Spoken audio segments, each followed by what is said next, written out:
Mercredi 10 novembre. Chers amis, que dire et comment le dire ? J'espère pouvoir le dire et j'espère trouver les mots. C'est comme si la pensée était là, ce que j'appelle souvent des infrapensées. C'est-à-dire c'est des choses qu'on sent, qu'on perçoit, mais qui ne sont pas vraiment reliées à des mots.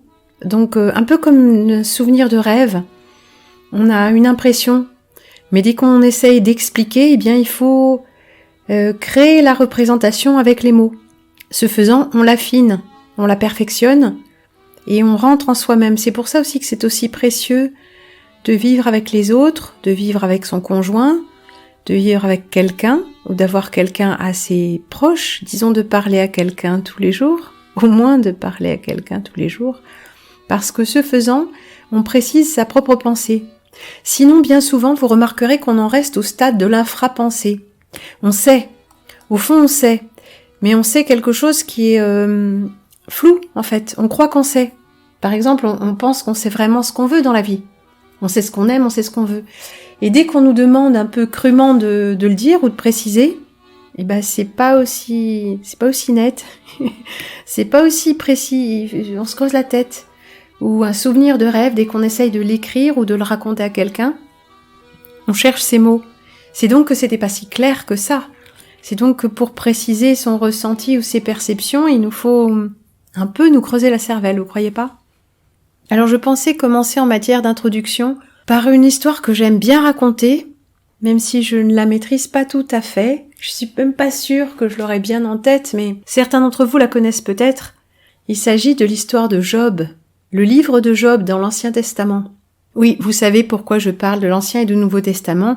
Parce que ce sont des textes que je connais, sinon que je maîtrise, avec lesquels j'ai un passé, des références, et comme tout texte dit sacré, hein, je ne dis pas que ce sont mes textes sacrés, je dis que ce sont mes textes de référence, on va dire culturels, comme tous ces textes fondateurs, fondamentaux, dits sacrés, révélés, etc., etc., etc., ces textes sont engrammés, ils sont encodés. Allez tous vous faire encoder, c'est clair ? Donc ces textes encodés nous encodent. Ils nous encodent à notre insu et à différents niveaux. Mais nous, en nous intéressant à ces textes, nous pouvons aussi choisir comment nous nous encodons ou comment nous sortons de la programmation. Parce que nulle chose n'est en soi bonne ou mauvaise. Bon, toute proportion gardée les amis, hein. Nulle chose n'est en soi bonne ou mauvaise, vous comprenez. Mais disons un texte ou même un texte qui contient autant de vrai que de faux, contient tous les enseignements nécessaires. D'abord parce qu'il contient des codes et des recettes. Ensuite par le fait même qu'il contient le vrai et le faux avec des indices. Donc notre intelligence est stimulée, est mise à l'épreuve. Disons que si nous nous confrontons à des choses dont nous savons qu'elles sont à la fois vraies et fausses, qu'elles contiennent des indices de ce qui est vrai et bon, de ce qui est faux, et que la façon dont nous pouvons décoder ces indices, c'est nos perceptions énergétiques, pas nos ressentis des petits anges et des rayons de lumière, non, de ce qui se passe dans notre système corps-esprit à un niveau basique.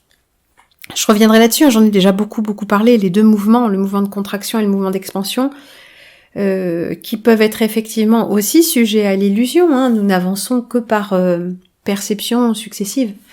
Mais en tout cas, je vais me réapproprier ce texte, je ne l'ai pas sous les yeux, je n'ai plus de Bible lors de mes différents changements de vie et je me suis départie de beaucoup d'objets, dont bien sûr des livres.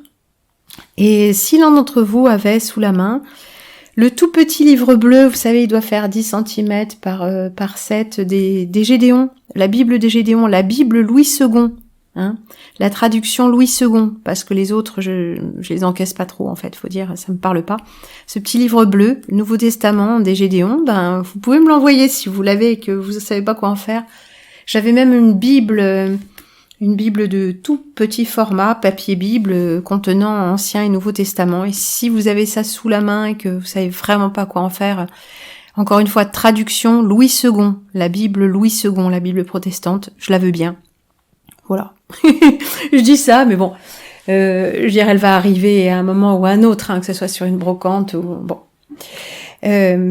Donc voici le livre de Job, qui est l'un des 5 livres poétiques, je crois, de la Bible.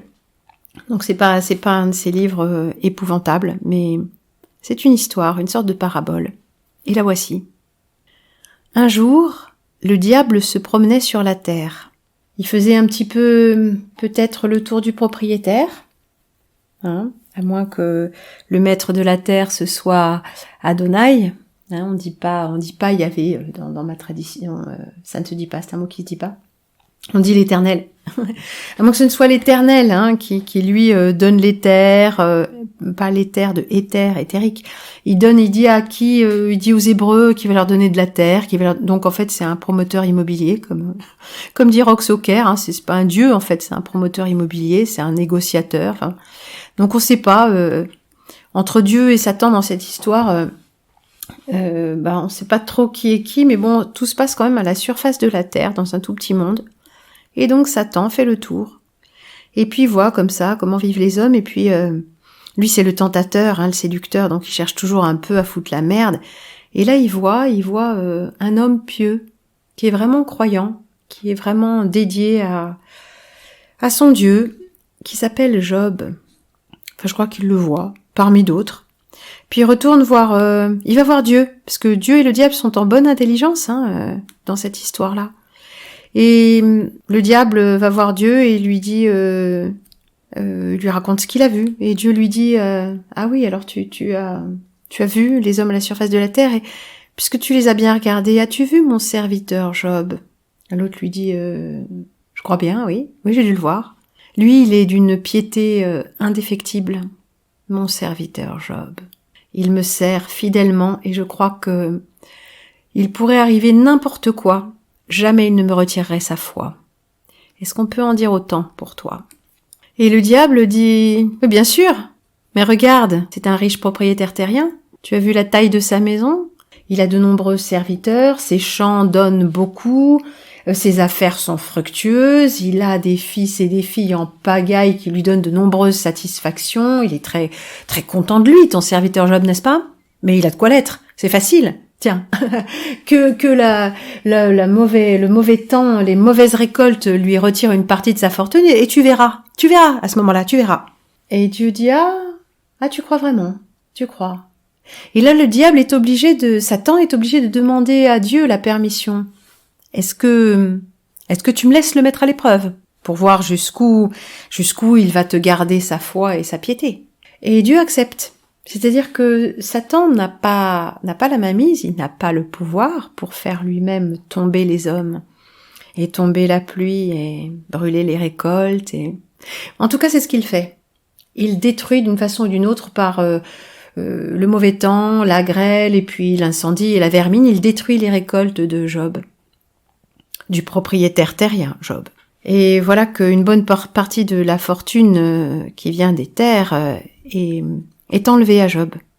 Ce à quoi Job réagit avec sagesse. Il voit tout ce qui lui est enlevé, il voit la richesse qui lui échappe au moins pour cette année, et il dit tout simplement, eh bien, voilà que les récoltes sont mauvaises et que il va falloir en rabattre sur notre train de vie. Et il dit aux siens, l'Éternel a donné, l'Éternel a repris, béni soit l'Éternel. Alors Satan, pas très content, va voir l'Éternel. Il lui dit, ouais, je vois. Eh bien, j'ai frappé ses récoltes et puis le bonhomme prend ça avec philosophie. Ça peut aller pour lui. Et Dieu, l'Éternel, lui dit, tu vois, il a la sagesse, la piété et la foi qui rend libre. Oui, c'est bon, dit Satan. D'accord, je n'ai frappé que ses récoltes. Je n'ai frappé que sa récolte et pas tous ses biens matériels.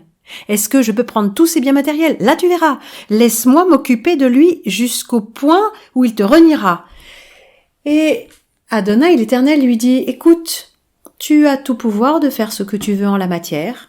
J'ai absolue confiance en la foi et la piété de mon serviteur Job. Lâche-toi. Alors Satan redescend sur la terre et il prend à Job tous ses biens, toutes ses richesses. Et voilà Job assis dans sa maison, vide. et les siens qui se lamentent autour de lui. Et ses amis viennent le voir. Mais tu as tout perdu, déjà tes récoltes, et puis toutes tes richesses qu'on est venu te saisir. Mais qu'est-ce que c'est que cette histoire? Est-ce que tu es maudit? Est-ce que Dieu t'en veut? Dieu l'Éternel, mais il est indigne avec toi, il les fait taire. Il leur dit, mes amis, pendant de nombreux jours de ma vie, j'ai joui de tous ces biens. J'en ai été heureux, et je les ai partagés avec vous, mes amis, avec vous, ma famille. Nous en avons largement profité. Est-ce qu'on ne pourrait pas simplement, en cet instant de difficulté, rendre grâce pour ce qui avait été donné, et la joie que nous avons eue pendant tout ce temps? Enfin, réfléchissez. L'Éternel a donné, puis l'Éternel a repris. Béni soit l'Éternel. Alors Satan, bien sûr, entendant cela, remonte ou redescend, allez savoir, voir Adonai l'Éternel, et il lui dit, ouais, je n'ai pris que le matériel et encore pas tout. J'ai pris l'or, l'argent, les tissus, la vaisselle, les meubles, les tapis, j'ai tout pris. Les réserves, mais je n'ai pas pris sa maison. Il lui reste encore du matériel. Et après ça, j'ai encore quelques cartes dans ma manche, je te prie de le croire. Et Dieu lui dit, j'ai toute confiance en mon serviteur Job. Je te l'ai dit. Fais ce que tu veux. C'est ce que tu aimes entendre. Alors Satan repart là-bas, sur la terre, et il reprend sa maison. Il prend la maison de Job en la faisant brûler, en la faisant écrouler, tout ce qu'on veut. Et voici Job qui se retrouve à la rue, dehors, sur un tas de gravats, avec toute sa famille éplorée autour, sa femme, ses filles, ses belles-filles, ses fils, et qui se lamentent, et certains même s'en vont, essayant de trouver fortune ailleurs, un abri, n'importe quoi, et ses amis reviennent le voir. Job, alors maintenant, je suis sûre que Dieu que tu louais tellement, dans ta maison et dans tes paroles et à la synagogue, alors maintenant tu le maudis, n'est-ce pas? Tu le maudis. Mes amis, ne dites pas des mots pareils. Comment pourrions-nous maudire notre Créateur? Rendons grâce pour ce qui nous avait été donné. Ce qui nous a été repris n'était peut-être pas nécessaire, nous sommes encore là, vous et moi, n'est-ce pas? Enfin, essayons de voir la chance que nous avons eue, au lieu de voir celle que nous n'avons plus. L'Éternel a donné, l'Éternel a repris. Béni soit l'Éternel. Et les amis s'en vont, un peu dépités et énervés, parce que peut-être ils n'ont pas envie de partager autant que Job avait partagé le fruit de ses richesses. Mais Satan est de plus en plus agacé et frustré. Et là, pour le coup, même sans permission à demander, il remonte voir Dieu et il lui dit « Je n'ai frappé que ses biens, je n'ai pas touché un seul cheveu des siens. Il n'a perdu personne, n'est-ce pas? Et si je faisais mourir ceux qu'il aime le plus ?» Et Dieu lui dit « Fais à ton idée, tu veux aller jusqu'au bout de la chose, jusqu'au bout de l'épreuve, mais mon serviteur Job est porté par la foi divine. » Alors il fait mourir ses fils et ses filles, toute la maisonnée, et Job se met à pleurer, et pleurer, et pleurer, et pleurer. Et lorsqu'il porte en terre tout ce monde-là, il est accompagné par ses amis, ses fameux amis qui lui disent « Il ne te reste qu'une chose à faire, c'est de maudire le Dieu qui t'a créé, qui nous a créés et qui t'a tout pris. Mes amis, avant de me le prendre, il me l'avait bel et bien donné. Ne vous trompez pas de malédiction. L'Éternel a donné, l'Éternel a repris. Béni soit l'Éternel. » Exaspéré et sans attendre un seul instant, Satan, qui a toujours besoin de parler à quelqu'un, n'a finalement aucune indépendance de lui-même, retourne voir Adonai l'Éternel et lui dit « J'ai pris le matériel, j'ai pris les siens, mais je n'ai pas touché à sa précieuse personne. Ce petit égoïste qui ne pense qu'à lui s'en fiche d'avoir tout perdu, puisqu'il n'a pas été frappé directement. Et je m'en vais de ce pas te montrer que sous peu, il te maudira. » Un ange passe sous la forme d'un hélicoptère. Ce qu'il fait, le diable, Satan, frappa Job d'un ulcère malin de la tête aux pieds. Un ulcère malin, est-ce qu'on n'appellerait pas ça un cancer de nos jours? Et on trouve sur de petits chapiteaux médiévaux, n'est-ce pas? Médiévaux de l'époque médiévale, n'est-ce pas? Du Moyen-Âge, n'est-ce pas? Qui peut-être jamais n'exista, n'est-ce pas? On trouve cette représentation de Job qui se gratte, il gratte ses ulcères, il gratte. Donc peut-être c'est pas un cancer, mais c'est quelque chose qui gratte et qui démange, et des bouts de peau, des lambeaux de peau qui tombent. Et on trouve sur ces représentations Job muni de son petit rabot à ulcère pour se gratter la peau. Le croiriez-vous? Et là, bien sûr, les amis qui, vous avez compris, n'en sont pas, reviennent voir Job et disent « Ah, il t'a frappé dans ta chair, ton Créateur. Maudis-le 1000 fois et sois sauvé. » Alors l'autre, il comprend pas trop en quoi de maudire son Créateur ferait qu'il serait sauvé, mais tout en continuant à se lamenter sur son tas de gravats et grattant ses ulcères entre ses lambeaux de vêtements, Job leur dit « Eh bien non, je ne maudirai pas mon Créateur, en souvenir de tous ces jours heureux et du fait que je ne comprends pas pourquoi il me frappe, effectivement. Je pense qu'il a ses raisons. Je ne dirai qu'un mot, et avant que le mot fût dit, les amis avaient déjà tourné les talons, bien sûr. L'Éternel a donné, l'Éternel a repris. Béni soit l'Éternel. » Ivre de rage, Satan retourne voir l'Éternel et lui dit « À moins de le frapper à mort, il ne te maudira pas, et une fois mort, il pourra plus ouvrir la bouche. Tu as gagné, ton serviteur Job, ton serviteur Job t'aime plus que tout. Effectivement, sa piété n'a aucun égal sur la terre, et tu m'emmerdes et je me casse. » Mais le mal est fait, n'est-ce pas? Et Job, sur son petit tas de gravats, avec son petit rabot à ulcère, reste là, à bénir son Dieu. Et Dieu, bien sûr, qui a tout pouvoir sur toute chose et qui ne laisse pas un mal impuni, combla son serviteur Job dans ses vieux jours de tout à nouveau, de toutes les richesses matérielles et une nouvelle progéniture, comme si de nouveaux enfants pouvaient effacer la trace de ceux qui sont morts, n'est-ce pas? Et de nouveaux bienfaits, une santé florissante et tutti quanti. Bien évidemment, ici, les biens matériels, les enfants, la santé, l'argent ne sont que des métaphores d'une complétude personnelle absolue, et que l'épreuve qui est infligée à Job est une épreuve graduelle de la foi. D'abord de perdre le matériel le moins important, on va dire, et puis des choses les plus proches, projection de notre ego certainement, sa fille, son fils, ses filles, ses fils, sans doute ses chiens et ses poissons rouges, allez savoir. Et puis tout ça est rendu au centuple. Et la santé revenue et tout ça. Donc ce sont les projections de l'ego jusqu'à frapper la chair elle-même. Et donc là, la peur de la maladie, la peur de la souffrance et de la mort. Et puis bien sûr la solitude qui vient du fait de ne pas renier ce que l'on croit vraiment, c'est-à-dire sa foi, en face de ses amis, c'est-à-dire les seuls qui lui restaient finalement. Donc au terme de cette mise à l'épreuve sans nom, ultime, totale, la foi ultime est récompensée. En fait, ce personnage Job nous fait la démonstration d'une certaine maturité émotionnelle avec le peu de peur de perdre et de manquer et le peu d'attachement aux choses de ce monde, y compris son propre ego et son propre corps. Non pas un mépris de ces choses, car il est très reconnaissant d'en avoir joui aussi longtemps, mais une liberté émotionnelle vis-à-vis de ces choses. Une liberté qui ne vient pas du mépris ou d'un détachement absolu, d'un détachement qui serait du désintérêt.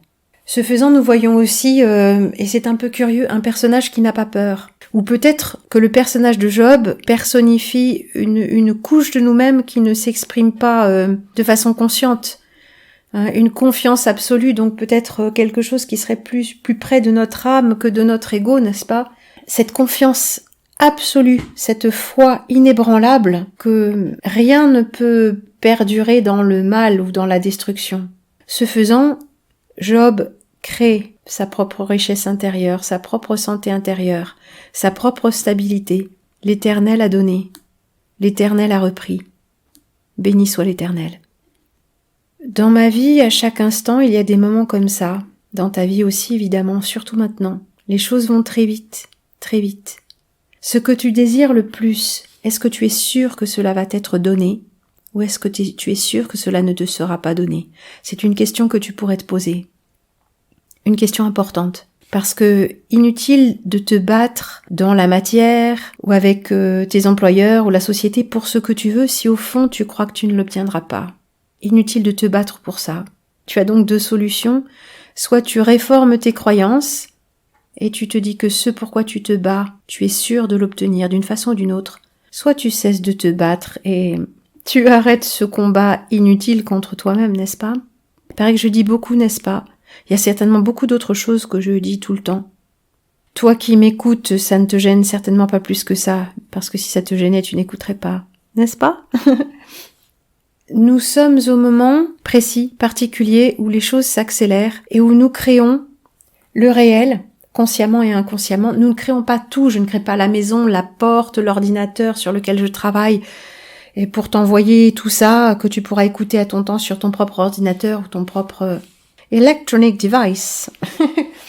Non, je ne crée pas tout ça, mais je crée la façon dont, dans une certaine mesure, les choses s'agencent dans ce décor, les gens que je rencontre, les relations, la façon dont les choses se passent dans la journée. Je dis je, mais c'est un jeu expérimental, bien sûr, ça vaut pour toi. Et tu auras remarqué, cher ami, que les choses passent leur temps à s'ouvrir et se fermer, les situations s'ouvrent et se ferment. C'est facile, tout coule, et tout d'un coup, tout se grippe, et en cascade, en série, il nous arrive que des emmerdes. Ça, c'est très révélateur de notre attitude face à la vie et de nos programmations inconscientes. Et c'est amplifié actuellement. Très amplifié. Alors constamment, il nous arrive des bonnes choses, des choses extrêmement fortes même, et des choses moins bonnes, des pertes, des cadeaux qui nous sont faits, qui nous sont aussitôt enlevés. C'est très déstabilisant. Aussi bien de recevoir un cadeau tant désiré, c'est une gratitude immense, et une forme d'exaltation et une excitation. Et bien sûr, quand on a beaucoup désiré quelque chose, de l'obtenir est également déstabilisant. Ça change des choses. Et puis, on n'a pas le temps de s'habituer à ça que déjà ça nous est enlevé. Et c'est aussi très déstabilisant, bien évidemment. Inutile de penser que c'est nous qui n'allons pas bien uniquement. C'est tout ce qui se passe autour de nous constamment. Nous baignons dans cette sorte de chaos tous azimuts. Et le travail spirituel que chacun fait pour s'aligner avec soi-même et ses désirs profonds, j'allais dire, et matérialiser les choses qu'il désire, et puis la frustration que nous avons à ne pas pouvoir vivre ce que nous désirons vraiment, tout ça, ça joue sur nous tous, quoi. Nous baignons dans ce magma de désirs inassouvis, de miracles permanents suivis d'inquiétudes et de déstabilisation. Donc en fait, on n'est pas tout seul. Tout le monde vit là-dedans constamment. C'est les montagnes russes, c'est les giboulées de Mars, le dieu guerrier. Alors constamment, le cadeau nous est présenté, et aussitôt nous en sommes-nous saisis, qu'il nous est retiré. L'Éternel a donné, l'Éternel a repris. Béni soit l'Éternel. C'est la partie difficile de la question. Continuer à être reconnaissant pour ce qui a été donné, et même repris. Continuer à nourrir une foi sincère et créatrice. Pas juste, pas une couche bien épaisse de déni de nos émotions, de notre frustration et de notre tristesse. Ça, c'est inutile. Mais même au sein de notre tristesse d'avoir été dépossédés de ce que nous désirions vraiment, de ce qui avait été nôtre un moment, ou même depuis longtemps peut-être, nous rendre compte que pendant un certain temps, nous en avons joui. Nous avons eu toutes ces choses. Et grâce à toutes ces choses, nous avons ces choses matérielles, ou ce soutien amical, ou ces amours, ou ce plaisir, ou ces facilités de vivre. Ces choses-là nous ont rendu la vie plus facile. Si cette vie facile ne nous a servi qu'à nous endormir, c'est un peu dommage. Mais si elle nous a servi à nous occuper de nous-mêmes, des autres et de ce que nous croyons important, parce que le matériel était assuré, ou le soutien affectif était assuré. Le soutien affectif aussi est très important pour pouvoir trouver l'énergie physique, l'énergie morale. Si ces choses-là qui nous ont été données nous ont permis de nous construire, j'allais dire, mais construire c'est toujours très lourd, de nous composer, de nous cultiver. Alors c'est un cadeau, même si le cadeau est repris, nous sommes cultivés, nous avons été transformés, nous nous sommes épanouis, et ça nous reste. Ceci ne peut pas nous être enlevé. Notre maturité émotionnelle, notre élévation spirituelle, enfin tout ce qui est réel ne peut pas nous être enlevé. C'est ce que nous sommes devenus. Alors ce que l'Éternel a donné, Adonai, on dit Adonai, ce que l'Éternel a donné, excusez-moi, on dit Adonai, n'est pas vraiment retiré. Disons, c'est retiré parce que nous n'en avons plus besoin. Au moment où tout ce qu'à Job lui est retiré, ça n'entame pas sa foi, ça n'entame pas sa confiance, qui était peut-être il est venu avec dans cette vie, mais peut-être tout ça lui a été, la confiance a été acquise au cours d'une vie de réussite et de complétude affective, familiale, allez savoir. Alors si tout ce que tu as eu, ou une partie, t'est retiré, même momentanément, est-ce qu'il n'est pas temps de se souvenir que avant d'être retiré, cela a été donné, et qu'au moment où ça a été donné, ça nous a permis de nous hisser sur un autre plan, un plan où nous pouvions jouir de la vie, nous occuper de nous cultiver, nous intéresser, lire des choses, ou tout ce qui a été donné, au fond, dont nous avons vraiment pris conscience, nous reste. L'Éternel a donné, puis l'Éternel a repris. Béni soit l'Éternel. Ce qui nous est repris n'est pas dédonné, ça a été donné quand même. L'idée, ce n'est pas, là je voudrais en venir à la deuxième partie de la chose, l'idée ce n'est pas de se complaire dans un manque, de dire que ça n'est pas grave, ou de se sacrifier, de faire la victime, mais plutôt de se rendre compte de la chance que nous avons eue quand nous avons eu de la chance, et de ne pas perdre courage et foi dans le fait que ce que nous désirons vraiment va nous être accordé. Parce que ce que nous désirons vraiment, c'est ce que notre âme désire. Et les forces qui vont nous accorder ce que notre âme désire, c'est aussi notre âme. Quand je parle de récupérer son vrai pouvoir, il s'agit de ça. De clarifier ce que je veux vraiment, ce que je désire le plus. Et de mettre au jour toutes ces peurs qui sont des illusions, comme le reste, qui me font dire que je n'y arriverai pas. Toutes les pensées limitantes inconscientes qui se mettent à s'activer, à parsemer ma route d'embûches, la route de mon personnage, ce personnage que vous écoutez parler, Prune, Judith Prune. Ce personnage-là n'a pas conscience de tout ce qui se trame, au fond. Ce personnage-là a conscience de ses désirs profonds, parce qu'il s'exprime très, très fortement. Ce personnage-là, comme le tien, n'est-ce pas, a conscience d'une partie de ses limites. Comment prenons-nous conscience de nos pensées inconscientes? Tu vas me dire, c'est impossible puisqu'elles sont inconscientes. Eh bien, comme le reste, indirectement. Tes pensées inconscientes ne se manifestent pas dans ta tête ou dans tes pensées. Elles se manifestent dans tes paroles en général. « Oh, je suis vraiment trop con. Oh, mais je suis nul. » Bah oui, t'as raison. Qui dit ça? Jamais tu diras de toi-même « Je suis vraiment quelqu'un d'intelligent. » Si tu le penses, et si c'est pas l'ego. C'est vrai. J'ai résolu ce problème-là avec intelligence et finesse. Je suis vraiment intelligente et fine. C'est rare qu'on dise ça. Par contre, je suis vraiment trop con parce que j'ai oublié mes clés ou que j'ai fait une faute d'orthographe, c'est beaucoup plus courant. Nos paroles, et surtout, non, pas nos actes. Ce qui se manifeste dans nos vies. Les choses sur lesquelles apparemment nous n'avons aucune prise. Le hasard, si tu préfères. Le hasard. La réalité contextuelle. Celle qui est complètement, objective, neutre, objective, quoi. Et ben celle-là, ce qui se passe dans le monde, les événements qui se passent, non pas dans le monde quand tu regardes les informations, évidemment, mais ce qui se passe dans ta vie, les petits événements de ta vie, vont te renseigner très efficacement sur l'état de tes croyances. Je reviendrai là-dessus, je pense que c'est une chose essentielle. Quand je dis qu'est-ce que la réalité, ce ne sont pas des vains mots. Ce n'est pas une vaine question. Bien sûr que j'ai ma petite idée sur la question, mais surtout, ce sont les questions qui nous maintiennent vivants, pas les réponses toutes faites. Qu'est-ce que la réalité? Eh bien, la réalité, c'est ce qu'on va en faire. En faire. La réalité, c'est ce qu'on en fait. Qu'est-ce qui s'est passé aujourd'hui dans ta journée? Qu'est-ce qui s'est passé ces derniers jours? Qu'est-ce qui se passe depuis un certain temps? Qu'est-ce qui se passe dans ta vie de cyclique? Eh bien, voilà. Tu es renseigné sur tes croyances limitantes. Essaye de lire ta propre vie comme s'il s'agissait d'un scénario, d'une nouvelle, d'un roman, de quelque chose d'écrit, de scénarisé. Tu diras, c'est un peu gros. Il se passe toujours ça. C'est pas très fin, ce scénario, c'est pas très bien écrit. Il y a des redites. Il y a pas beaucoup de suspense ou il y en a trop. Essaye de voir ça comme ça. Essaye de lire ta vie avec cette grille de lecture qui n'est pas ton mental qui a tout compris, mais plutôt Essaye de voir ça comme quelque chose de symbolique.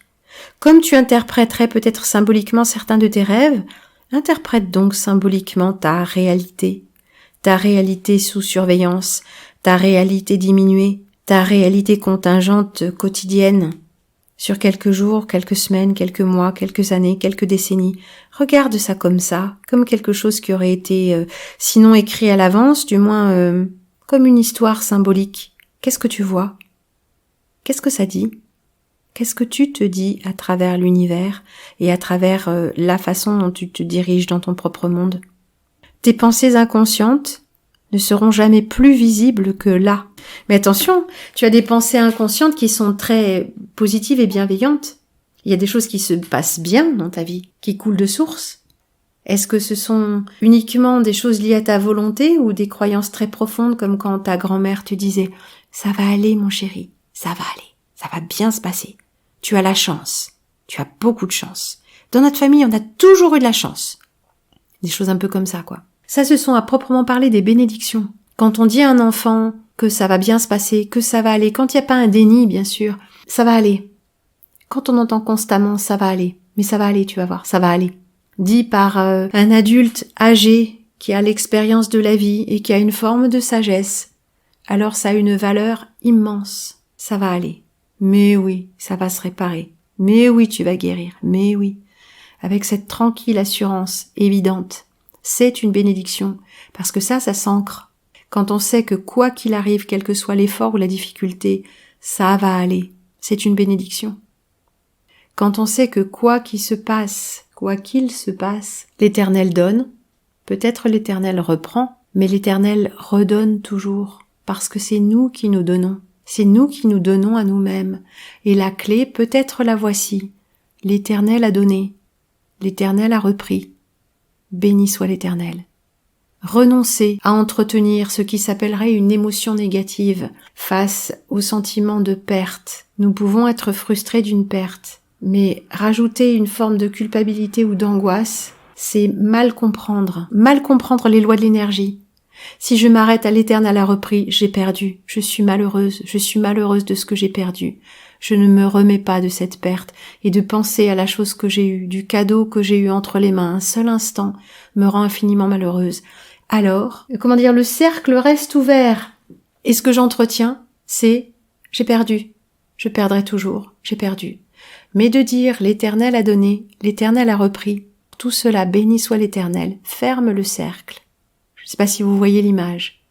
J'ai eu et j'en ai été immensément heureuse. J'ai perdu. J'en ai été immensément malheureuse. Tout ça, ce sont des mouvements. Mais de reconnaître l'intégralité du cycle, j'ai eu, je n'ai plus, je reconnais que je suis triste et je désire à nouveau la complétude. Et pour cela, je rends grâce d'avoir eu et d'avoir perdu. Parce que certainement, à travers ces mouvements émotionnels, j'apprends quelque chose. Ce que j'apprends, c'est à remercier et à voir ce que j'ai toujours. Parce qu'il reste toujours quelque chose qu'on a. Ne serait-ce que la foi, n'est-ce pas? Or, de fermer le cercle, de reconnaître la joie, de reconnaître la frustration et la souffrance, et d'affirmer que au-delà de la frustration, du manque, de la souffrance et de la peur de manquer, il y a quelque chose, fait advenir un nouvel état. Nous surmontons l'épreuve en remerciant pour l'épreuve. C'est la fin de l'histoire de Job.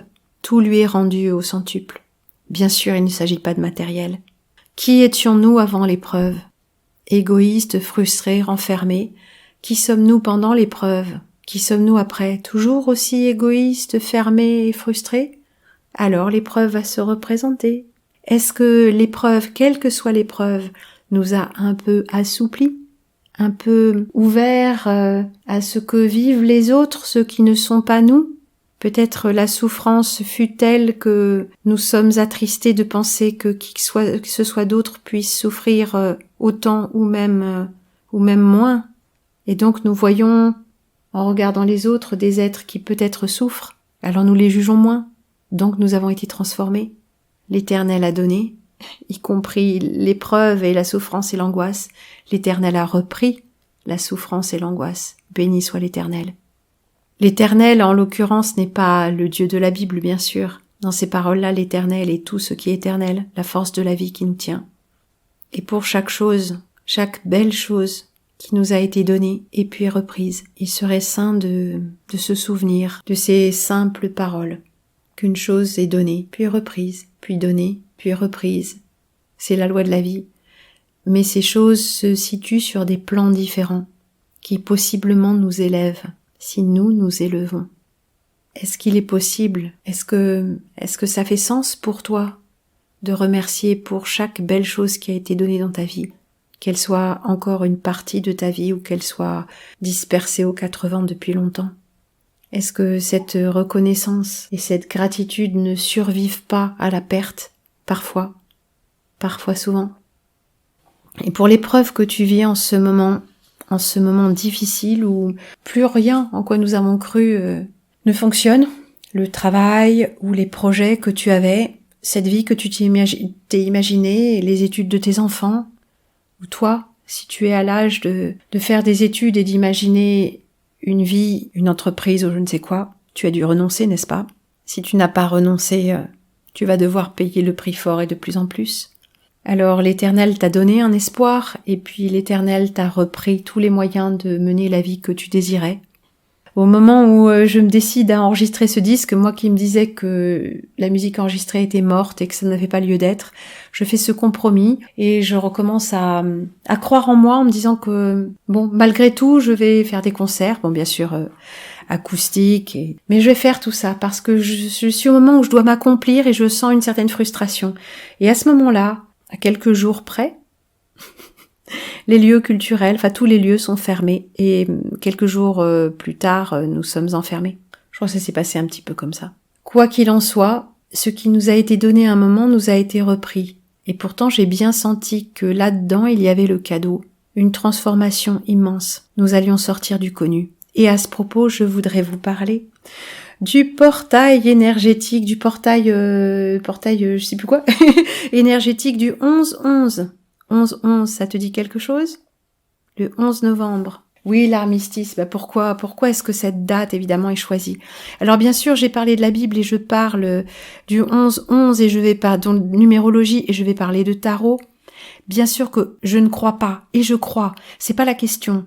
Dans ce monde où tout est engrammé, l'astrologie, les tarots, tout ça, on peut pas dire ah j'y crois pas, puisque ce sont des choses qui ont été programmées, engrammées. Qui sont calqués sur la mécanique de ce monde, manifestement. Les choses sont comme les mouvements des astres, enfer, des astres. C'est tellement régulier, toutes ces étoiles qui tournent autour de Polaris. J'ai déjà évoqué la mécanique céleste, je reviendrai là-dessus. Eh bien, si ces choses fonctionnent aussi bien et si nos caractères souvent sont si bien définis par les signes zodiacaux, c'est que ces choses sont programmées. Excuse-moi de te le dire. Et si tu n'en aimes pas l'idée, ou tu ne crois pas au tarot, tu ne crois pas à l'astrologie, renseigne-toi un peu mieux. Il y a comme des caractères et des grilles de lecture qui s'entrecroisent et qui s'affinent. Et je ne dis pas que tu n'es que ça. Je dis que ça définit souvent assez bien ton caractère, mais tu n'es pas que ça. Tu n'es pas que la couleur de tes cheveux, l'implantation de tes sourcils ou que la structure de ton squelette. Pourtant, tout cela, ce sont des choses qui expriment qui tu es à un niveau symbolique. Donc, ce portail énergétique, alors j'ai pas bien compris, ce sera en Scorpion. Ne me demande pas pourquoi. La lune sera en Scorpion, j'imagine, lors du portail énergétique du 11-11. Alors je sais pas bien un truc en Scorpion. Et le Scorpion, je viens de l'apprendre, est lié à l'arcane 13. Donc ce sont des correspondances, c'est ni vrai ni faux absolument, mais ce sont des correspondances dans ces systèmes de pensée. Donc prenons-les pour argent comptant pour une fois, avec distance bien sûr, mais l'arcane 13, on l'appelle la mort, mais elle n'a pas de nom. C'est un squelette avec sa faux et c'est la mort. Ce n'est pas seulement la mort, c'est la transformation. La transformation ultime en sortant de ce plan étant la mort. Mais c'est la transformation et une transformation profonde. Donc le Scorpion, qui présidera à ce portail énergétique, est lié à la transformation. Il se pourrait qu'il y ait énergétiquement et spirituellement de grands bouleversements en nous. Oui, on rigole parce qu'ils sont déjà en cours bien sûr. Une déstabilisation et des peurs, des formes de peur, des peurs de l'inconnu évidemment. Le défi actuelle de ce portail énergétique. Bon, si tant est qu'il y a un portail énergétique, mais je vais revenir dans un instant sur le 11-11. Il y a les portails énergétiques et les portails, quels qu'ils soient, les portails spirituels dans notre monde sont manifestés par les symboles. Bon, je reviens au 11 tout de suite, les chiffres. Notre monde fabriqué, se sert beaucoup de tout ce qui est chiffres. Le 11 septembre, les dates anniversaires, l'heure, la date. On dit toujours la date. Pourquoi est-ce que ces chiffres, ces heures sont si importants? La date et l'heure, c'est important. On ne peut pas y couper. C'est obligatoire. Date et heure obligatoire. 11-11, 4-1. C'est une heure miroir. 11h11 est une heure miroir assez importante, j'allais dire, d'abord parce que c'est l'une des 3 heures miroirs totales possibles. 0h00, donc minuit. 11h11, là symbolise aussi 23h11. Hein. Ben oui, non pas 23h23, 23h23. 23h23, c'est 11h11, oui. Et 22h22, il n'y a pas 33h33, il y en a 3 seulement. 11h11, c'est aussi le 11, c'est un peu c'est le 2 en 1. C'est 2 fois 1. C'est le chiffre de la relation et essentiellement de la relation de couple. 1 plus 1. Donc c'est un chiffre assez fort, c'est une unité aussi, c'est l'unité, 4 fois l'unité, c'est quand même assez fortiche. Sinon, en gématrie, le 11, c'est A, B, C, D, E, F, G, H, I, J, K. Donc 11, c'est K, donc 11h11, c'est KK. Et oui, bah oui, tu verras si ça te parle spécifiquement à toi. Et là, ce sera 11 novembre. Ce 11 novembre est donc une date importante, pas en soi, mais parce que ce monde est symbolique et que ce monde est toujours codé avec des chiffres. Donc ce 11-11 est un chiffre miroir. La véritable réalité de notre monde étant symbolique et énergétique, il ne peut pas en être autrement. Ce jour-là sera un portail. Tout ça, c'est des engrammes. Tu n'es pas obligé de me croire, mais pour moi c'est une évidence absolue.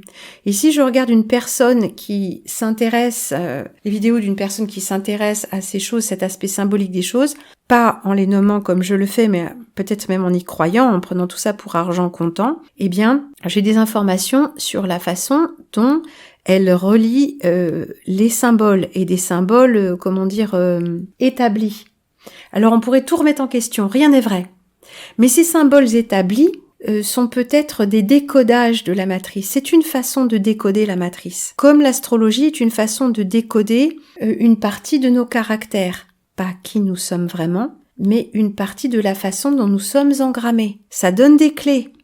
Et une fois qu'on a des clés sur soi-même, on peut faire la part de ce qui est, on peut dire, le programme de base avec lequel nous venons au monde, et par rapport à ce programme de base, nous faisons nos choix. Là, je parle pas encore de libre arbitre, parce qu'il y en a qui disent qu'on n'en a pas du tout, mais la façon dont notre âme s'incarne, ce n'est pas par notre personne et notre astrologie et tout ça, c'est à travers. Voilà, tout est symbole, y compris toi. Donc il s'agirait d'un portail énergétique de très grande transformation, avec un effet aussi, un petit effet retour de karma ou retour sur investissement. Les choses que nous avons envoyées, donc les intentions, les actes, pourraient nous revenir de façon vraisemblablement forte, enfin disons amplifiée, comme toujours, hein. Pas forcément négative, mais il peut y avoir des tentations de basses énergies, il pourrait y avoir le retour de choses, des choses qu'on a faites pas en pleine conscience, nous reviennent, les conséquences nous reviennent, comme toujours, hein, bien sûr, comme toujours, mais de façon amplifiée s'agissant d'un portail.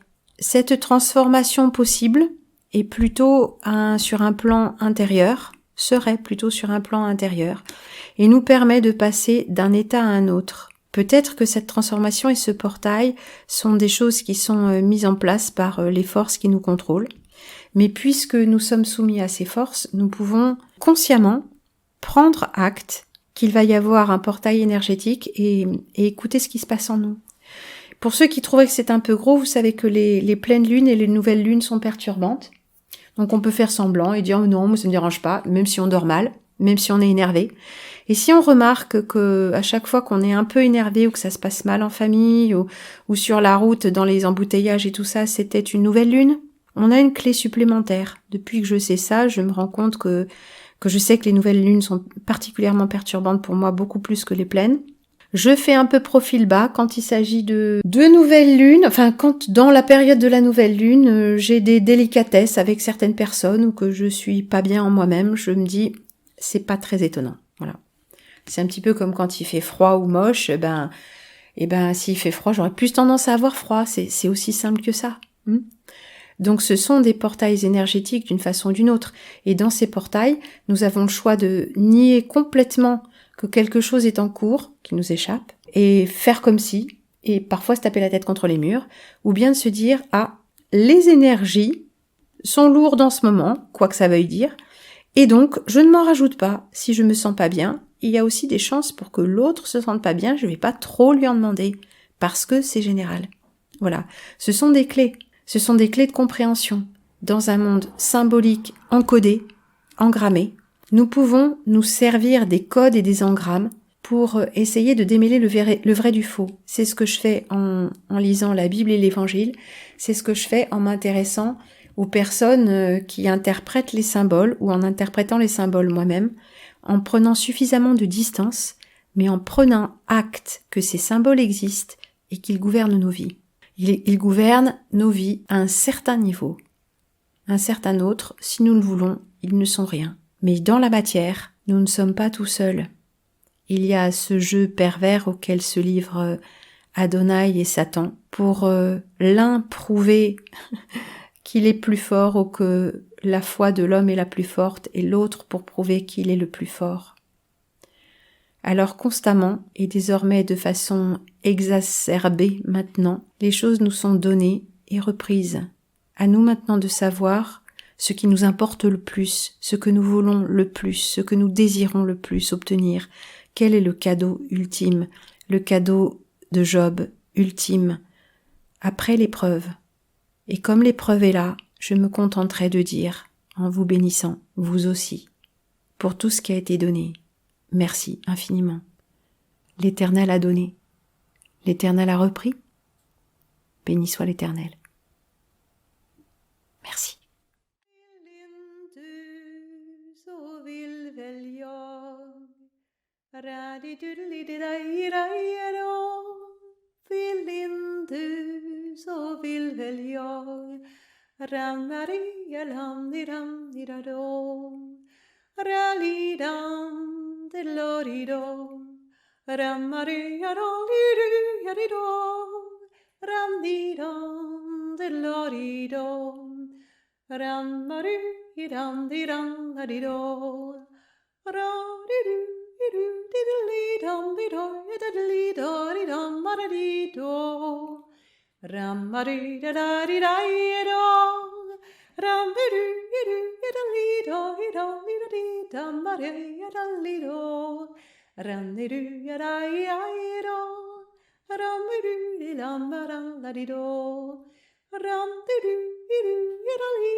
da di do da di la do, ram di do di da di dum di do dum di da do, da di do da di da do, ram di lam di ram da di do.